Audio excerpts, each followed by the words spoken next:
చివరి రోజుల్లో చూసేవారు లేక అల్లాడిన నిర్మలమ్మ. కుటుంబం ఎందుకు నిర్మలమ్మను దూరం పెట్టింది?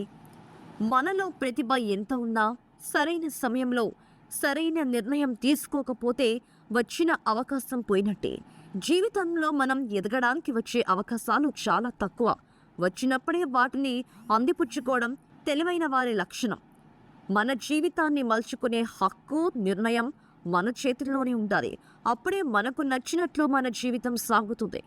ఏంటి ఇంత ఫిలాసఫీ అనుకుంటున్నారా?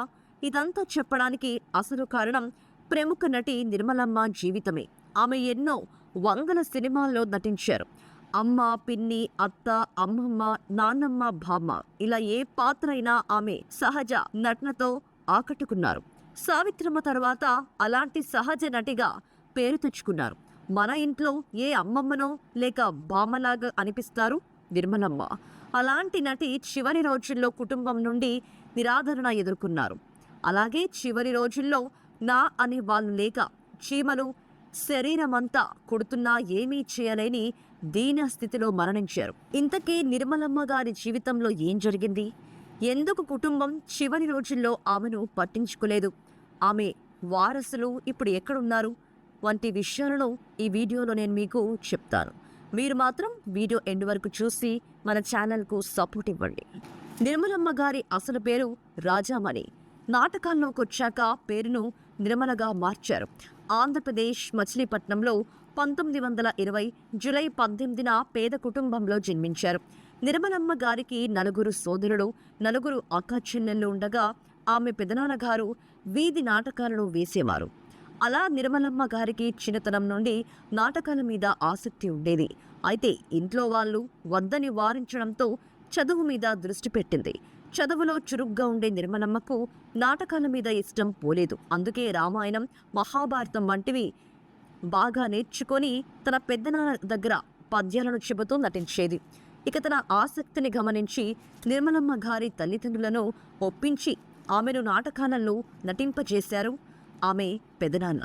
ఇక చదువుకు ఫుల్ స్టాప్ పెట్టి నాటకాలలో నటించడం మొదలుపెట్టిన నిర్మలమ్మ గారికి ఎన్నో ప్రశంసలు, అవార్డులు వచ్చాయి. ఇక అదే సమయంలో అక్కడ మేనేజర్గా పనిచేసే జీవి కృష్ణారావు అనే వ్యక్తితో పరిచయం ఏర్పడి ఇద్దరూ ప్రేమించుకున్నారు. సినిమా మొదలుపెట్టే సమయంలో సినిమా వాళ్ళు నాటకాలను చూసేవారు. వారు తాము తీయబోయే సినిమాలలో నటించడానికి నటులను వెతికే పనిలో నాటక రంగాన్ని ఆశ్రయించడం అప్పట్లో జరిగేది. అలా నేటి సంగీత దర్శకుడు తమన్ గారి తాత నిర్మాత, అలాగే డైరెక్టర్ అయిన ఘంటసాల బలరామయ్య గారు గరుడ గర్భ భంగం సినిమాలో హీరోయిన్గా చేయమని ఆఫర్ ఇచ్చారు.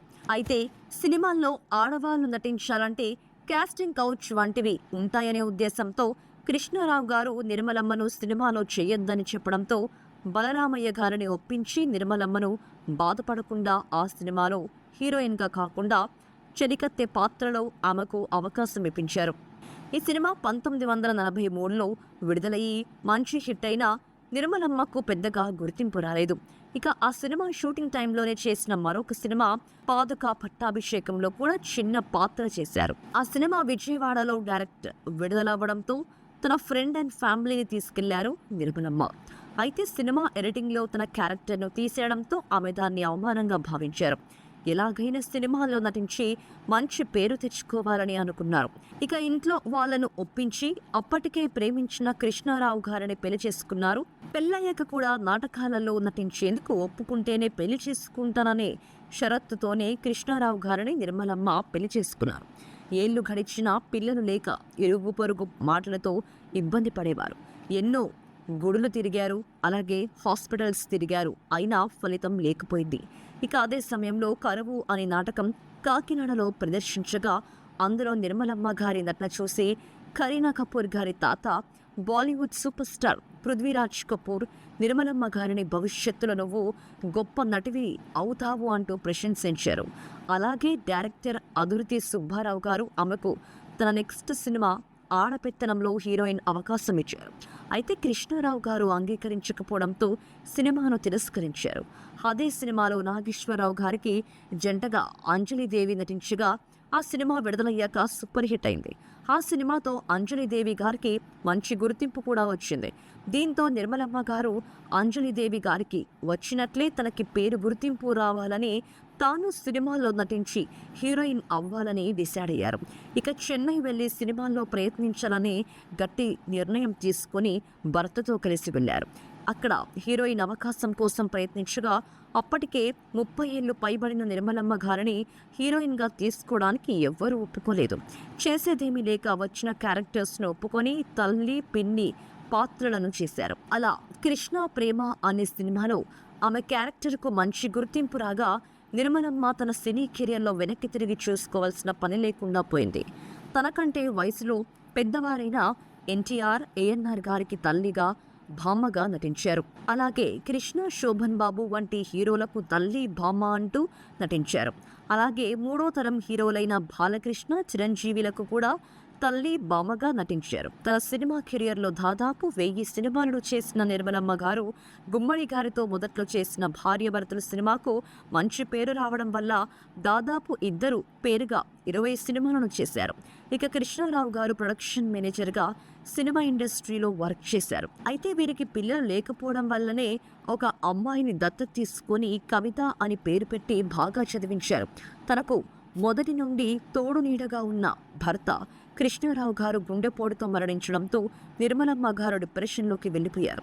కూతురికి పెళ్లి చేసి ఇల్లరికం అల్లుడిని తెచ్చుకోవాలని నిర్మలమ్మ అనుకున్న అమెరికా సంబంధం రావడం, కూతురికి ఆ సంబంధం నచ్చడం వల్ల కాదనలేక ఒప్పుకొని పెళ్లి చేశారు. కూతురు అమెరికాలో సెటిల్ అయిపోగా ఇక్కడ నిర్మలమ్మ ఒంటరిగా ఉండిపోయారు.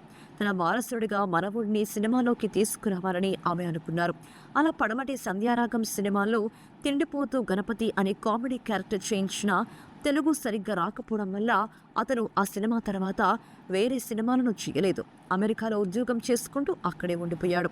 ఇక నిర్మలమ్మ గారు నిర్మాతగా మారి రాజేంద్ర ప్రసాద్ హీరోగా చలాకీ మొగుడు, చాదస్తం పిల్లాం అనే సినిమా తీసినా అది సక్సెస్ కాకపోవడంతో ఇక వాటి జోలికి వెళ్ళలేదు.